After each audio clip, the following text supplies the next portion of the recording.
Hello, Nish. Thank you so much for being here with us. How are you this morning? Very well, Marina. How are you? Very well. Having fun here in New York, ready for the day. Yeah, brilliant. Well, it's a rare sunny day in London today, so Oh, that is rare. yeah, definitely. So thank you for being here. As I think the team mentioned, we're working on a hackathon that is 2 months long, give or take. And there are about 30 plus projects that are building and more than 100 builders that are working towards creating their projects and submitting them in early December. So that's kind of your audience, the audience of builders. But what is very unique and interesting in this particular Bolt Fund field is that we've also made sure to integrate designers and people who think a little bit more about like what does it mean to go to bigger audiences and expand and explain your messaging better. So it's not just first to market, it's first to articulate. And that's kind of very cool and interesting about what we have here in this particular hackathon. The teams are mixed. There's really great UX UI people involved. So you have a really good audience to be here with you and to learn more about you. I know you've been in the space more than 6 years. You run Cine Digital, and we just wanted to learn more about you, how you went down the rabbit hole, and how you see the space. Yeah, so I mean, how I went down the rabbit hole, it was kind of indirectly. I studied economics at uni. I've always had an interest in the money system and the way it worked. Throughout my studies, I always sort of had a feeling that something just wasn't right. And I read up on various different economic theories and principles and just could never come to a conclusion why things like the gold standard were abandoned. Obviously you have a understanding of why. But logically, it just didn't make sense. You sort of think that people at the top always have the interests of the general people at heart, until you realize they don't. And actually, when it started to come together was probably around 2009, around the time I finished uni. I read a book called End the Fed by Ron Paul. And obviously, a large portion of the book is dedicated towards why the institutions shouldn't exist. That sat with me for a good few years before I came into Bitcoin, but really built my skepticism against the system. And actually, it was a good friend of mine and actually a former client of mine, Obi Nwosu, who was my first ever client and introduction to Bitcoin, who led me well down the rabbit hole. I mean, people that know Obi will know that he's a very compelling and convincing person. Yeah, I just saw him in Tokyo. And He's awesome. He has a great voice, number one, and number two, he knows his stuff about Bitcoin. So, and he's extremely curious. Like he's always trying to make sure that he's asking the right questions and understanding what's underneath, why people are building, and how it could potentially make his project better. So it's really admirable. You're right. Yeah, absolutely. And going back to 2017, he was the first person that we certainly come across in the Bitcoin space, and thinking about doing marketing and PR in the Bitcoin space had been completely unheard of. So a lot of the stuff that we were doing, a lot of stuff we were trialing was completely new. We didn't know whether it was going to work or not. And sure enough, we came into some challenges, and started to understand more about what was right, what was wrong. But yeah, incredible resource and brain in OB. And so tell us, you're going to share with us. Do you want to share the presentation? Should we? Yeah, sure. Are you able to see my screen? Let me add it to stage. There we go. I think we're ready.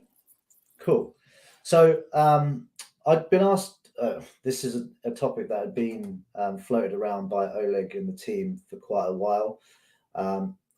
We've had a number of conversations and back and forths around the sorts of marketing that Bitcoin companies can do and where they should start. And actually, for me, it sort of boils down into the foundation, which is really getting to know your audience. And when my background, in fact, I'll just get into it. My background has always been in marketing and PR. Whenever we start off these projects, we start from the foundation. What is your customer? What are they made of? What are they receptive to, etc. But it never struck me that when I started working more and more with Bitcoin companies, that this sort of work wasn't being done, particularly at an early stage. And it isn't, and I feel like a lot of small companies may not necessarily choose to do this because they want to move fast. Either they feel like it's expensive and time consuming, but really, hopefully, my presentation will show that it's easier than you think. And there's a few very foundational steps that you guys can take to deliver some really impactful outcomes that'll benefit you later down the line, both in terms of growth and otherwise.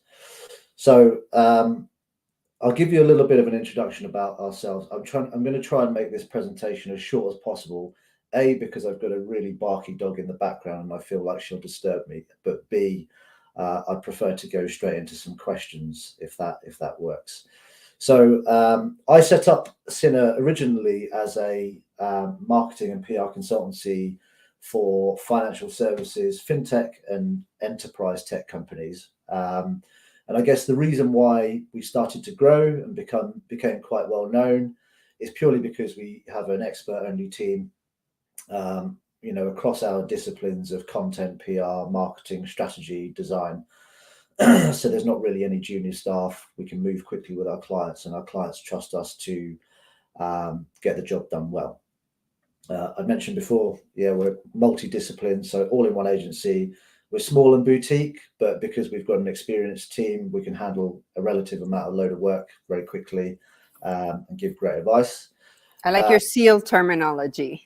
Yeah, thank you. And then, finally, I really started to get into Bitcoin after Obi, and there were some great new companies that we've had the pleasure of being introduced to and working with. We've spent about 6 years in the Bitcoin space, and all of our team are advocates for it.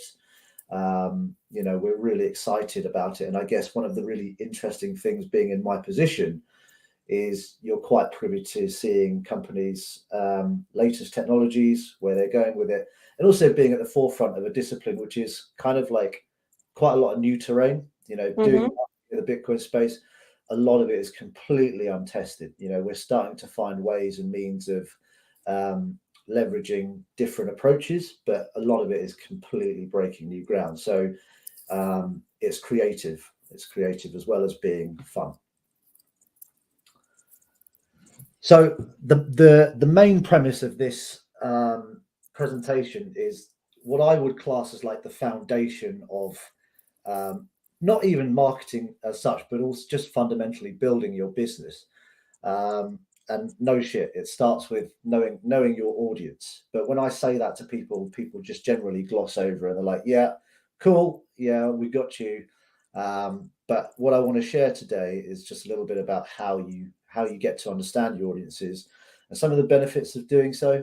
Again, I was speaking to a lot of you guys out there who have never set up a company before, who aren't from marketing backgrounds. You're mainly from engineering backgrounds and whatnot, and really probably wouldn't even have that much awareness into how to go about doing something like this.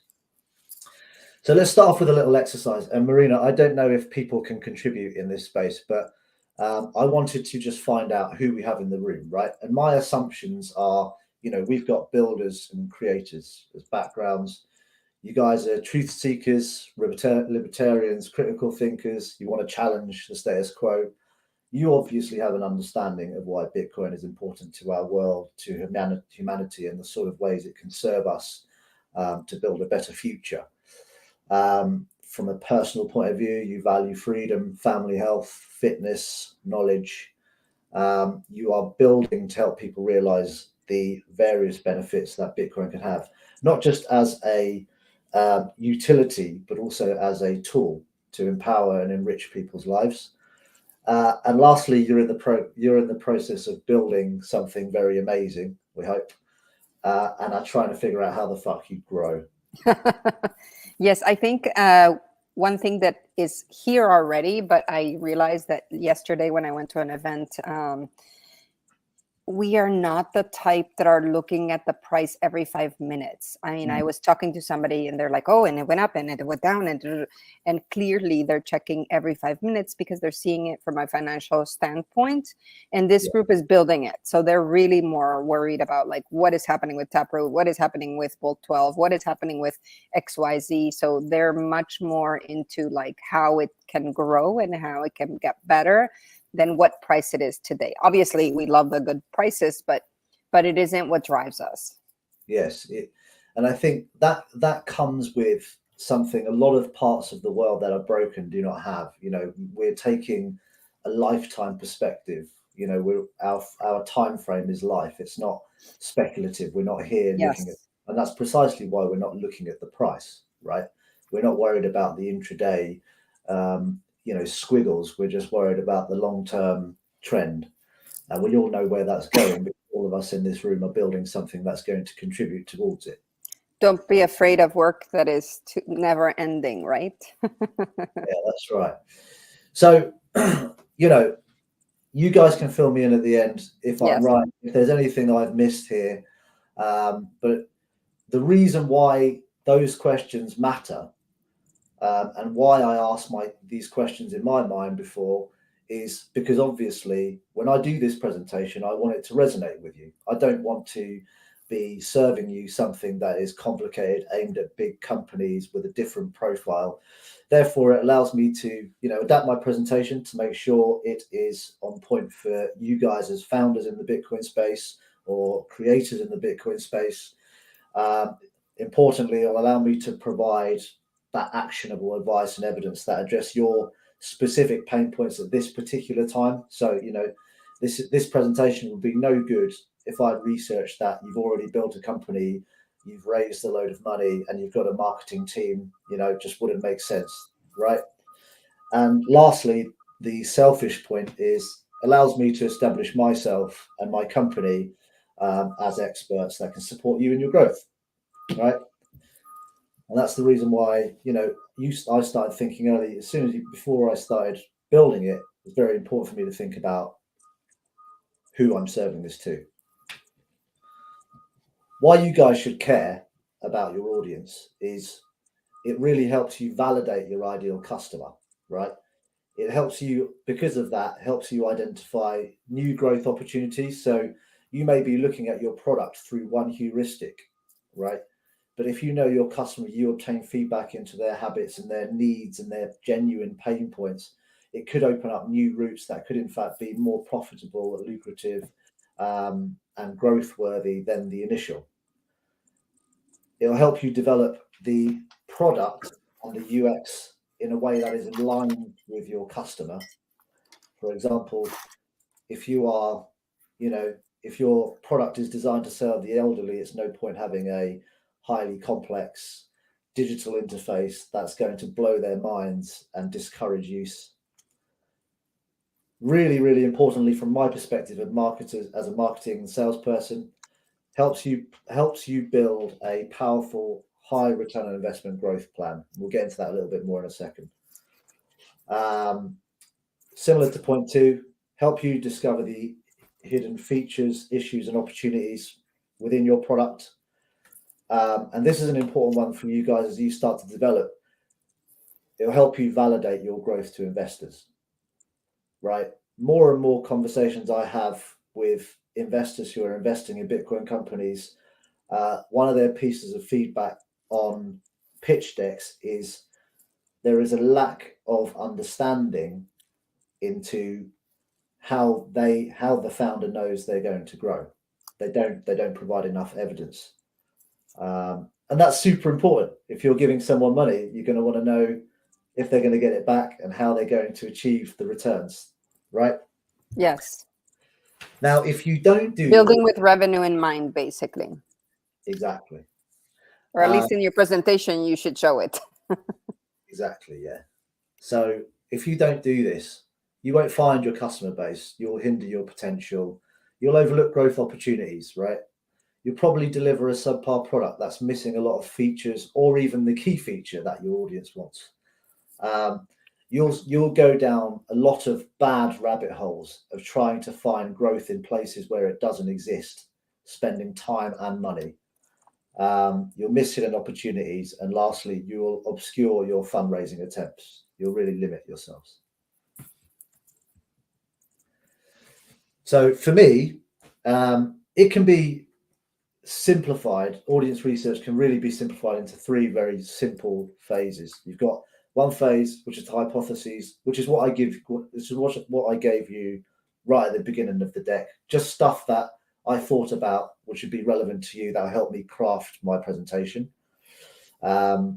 Desk research, which I frankly haven't done here because I'm working from a fairly good hypothesis. And a customer research, which is, if you guys could have responded to me, what you would have provided me to help me strengthen this presentation to make it even more relevant. So those three phrases, that's pretty much it. So the hypotheses is basically you just agreeing your audience, right? Validating them. So thinking about demographics, where they are, how old they are, what sex they are, age, psychographics and their behaviors, their genuine pain points, or whatever you assume to be their pain points, their goals in life and their communication preferences. So how you would expect they would receive marketing, where they hang out, what they consume, what they are influenced by. And then lastly, individuals, companies, brands that already they're influenced by, and some of the trends they'd be interested in looking into. The second phase, desk research. Once you've done your hypotheses, this is where 90% of companies we speak to in the Bitcoin space fall down. We have a tendency to believe our own assumptions when really we should be validating them, which is what Bitcoin is all about, guys. So come on. So back up your hypotheses with facts, right? So start to validate with desk research. Look at online. A lot of this stuff may not exist, but you can find cues in the same sorts of places. But look at industry publications, try and find statistics and data, review competitors, company websites, look at their social media profiles, understand how they're going out to market. And then I think a really interesting place to look is, things like forums, like Discord and Telegrams belonging to other organizations, where there is so much contextual evidence that you can pull from there.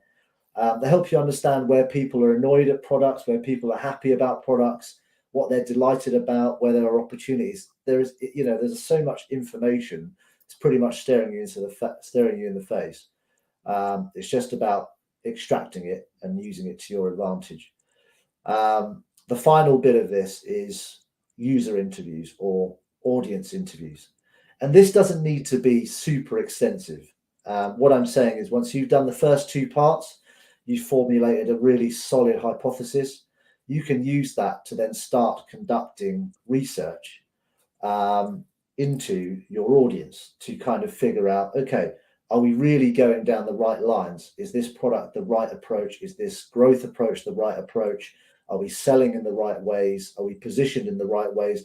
Does our brand stand out? Is it in line with our audience?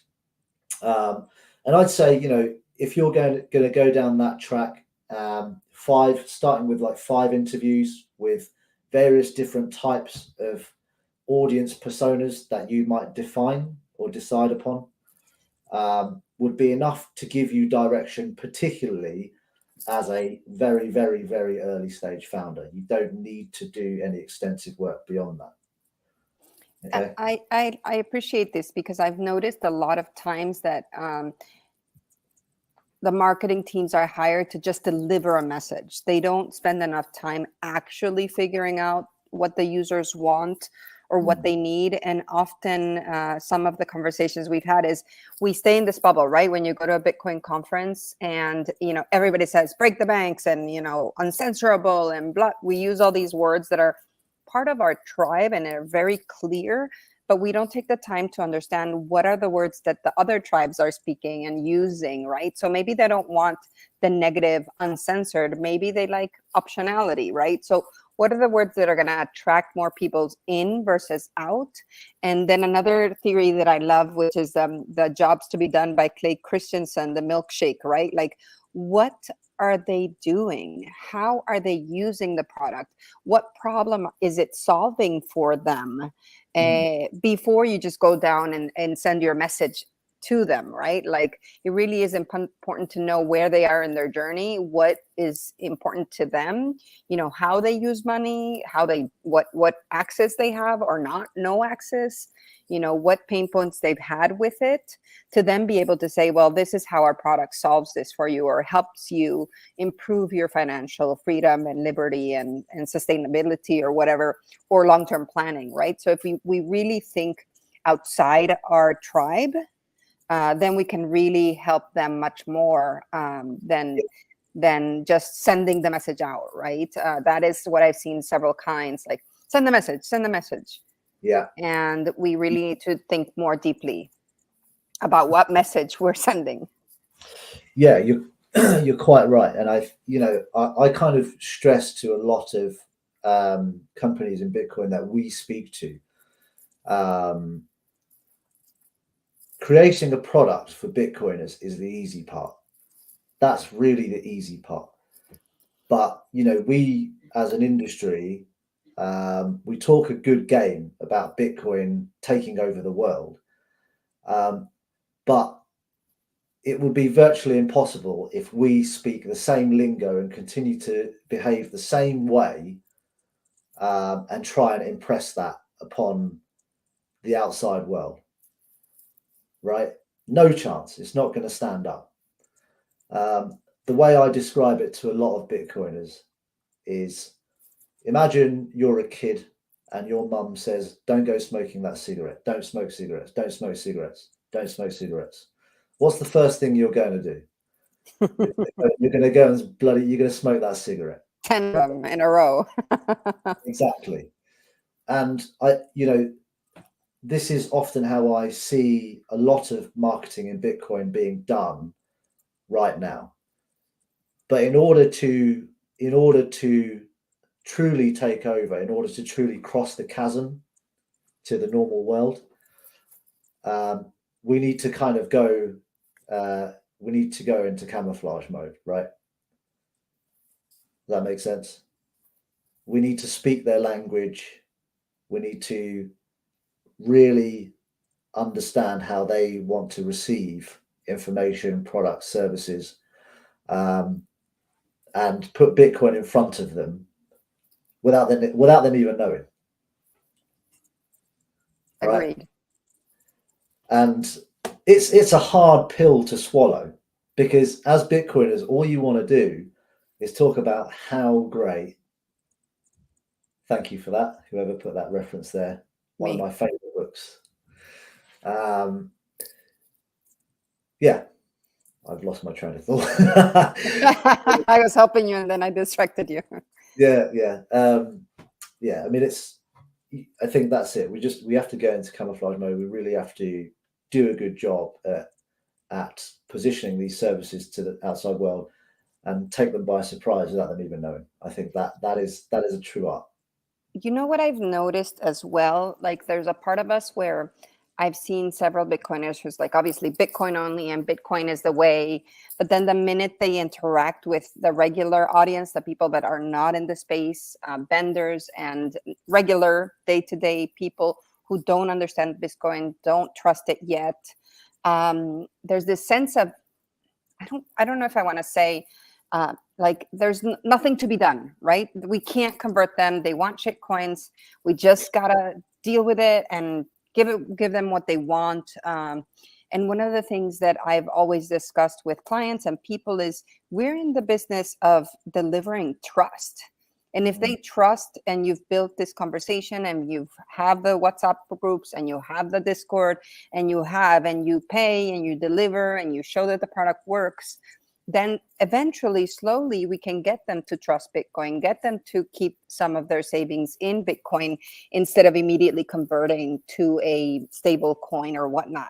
So one of these goals that I have with clients is always make sure, like, what can you do to build trust?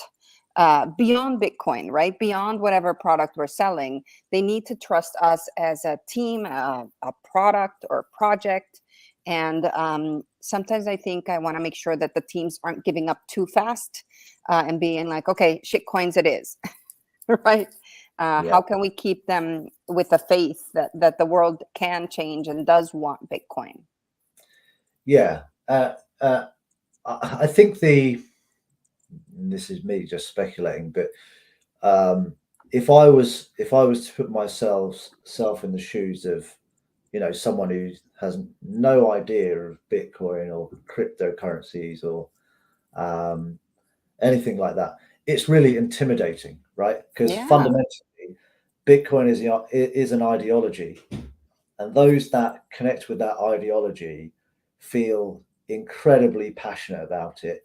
They are incredibly clued up about it, and it's almost like a baby going to dinner with a professor, right? You don't know what you don't know, and at the same time, if someone is going to talk at you about in detail a very, besides the technology, the ideology, why it was created, straight off the bat, it's a date gone wrong, right? I would say that's a date gone wrong. Instead, Yeah, there's that joke of the girl that was returned by her kidnappers because she started talking about Bitcoin. She's like, "Oh, yeah, they returned." yeah. But Yeah, I think the core of it is education, right? It's the right type of education. And I know we have spoken about this since 2017. It should never stop. It needs to keep going. Um, and that's where a lot of Bitcoin companies do have that opportunity. It's not just education around Bitcoin as an ideology, as a technology, as a utility. It is education around how your tool is going to solve really specific challenges, really that exist in the world today that cannot be solved otherwise. I read a book where they call them the bright spots as well, which I thought was interesting. So instead of thinking about all the negatives and what's not working, you pick suddenly the little pockets of what actually is working in a sea of negativity, and trying to see what is surrounding those bright spots or those people that are the outliers that are. And so bringing that into your conversations with your clients, like which clients did get orange pilled, what was it that orange pilled them, what worked for their business or not, and give them more stage, more presence, so that they are telling the story instead of you as a company too as well, right? Yeah, and you're quite right. And actually, because it's not part of this specific phase, once you've done this work, I'm just going to everyone has heard this, but I mean, this basically sums up very good marketing. I mean, I see so Yeah, many people take the wrong turns, you know, not just in the Bitcoin space, but the reason why it's really prevalent in the it's Bitcoin space beautiful. is you'll exterminate all of your resources if you go down the wrong hole. And therefore, you should maximize the chances as much as possible to make sure that everything from the way you sell, the way you go to market, your product user experience, even the features of your product are in line with the customer. And in fact, if there is even a customer for your product in the first place. Now, sometimes that's a very bitter pill to swallow. But by taking this concept in and doing this research up front, you'll save yourself a lot worse outcome, right? Yes. Now, some of you guys have already started building. Some of you guys, you may not have started building. But one of the sentiments that I do often get from founders when I do speak to them is, "Oh, it's too late. The wheels are already in motion. It's going to take too long." But actually, there's no perfect time to do this sort of research. It's so valuable, and you can do it with very little resource. And what you'll get out of it is incredible. Is incredible in terms of value. You're going to create happier, stickier customers. You're going to definitely acquire customers with less money, less effort, and less wasted time, because you'll have a view of or a validated view of direction of how to go to market, right? You'll make so many better decisions around hiring, marketing spend, financial, capital allocation, with this information about your audiences. You'll make money faster, if the product is validated, in which case none of this matters. And I think, going back to this, the reason why this conversation came about was because of venture funding, and where people cannot stand up their pitch decks. You'll establish confidence in your growth roadmap, right? Your leadership team, your team, and your investors will have a clear idea about the path you're going to be able to pick to grow. And it may not be right, you may get it wrong, it may fail, but having a compelling roadmap shows that you've thought very clearly about the product in its entirety, how you're going to take it to market, and the ways you'll get the mechanisms where you're going to get it out there. So it's a really simple thing to do, is a little bit of audience research, a little bit of desk research, that can result in a huge outcome for you, particularly at the founding stage. And that's it. Hopefully short and sharp. Hopefully some value there, but I'm happy to answer questions here. My email address is here on this page. Feel free to contact me privately. And my website is at the QR code there if you want to learn a little bit more about what we do. But I hope you found this valuable.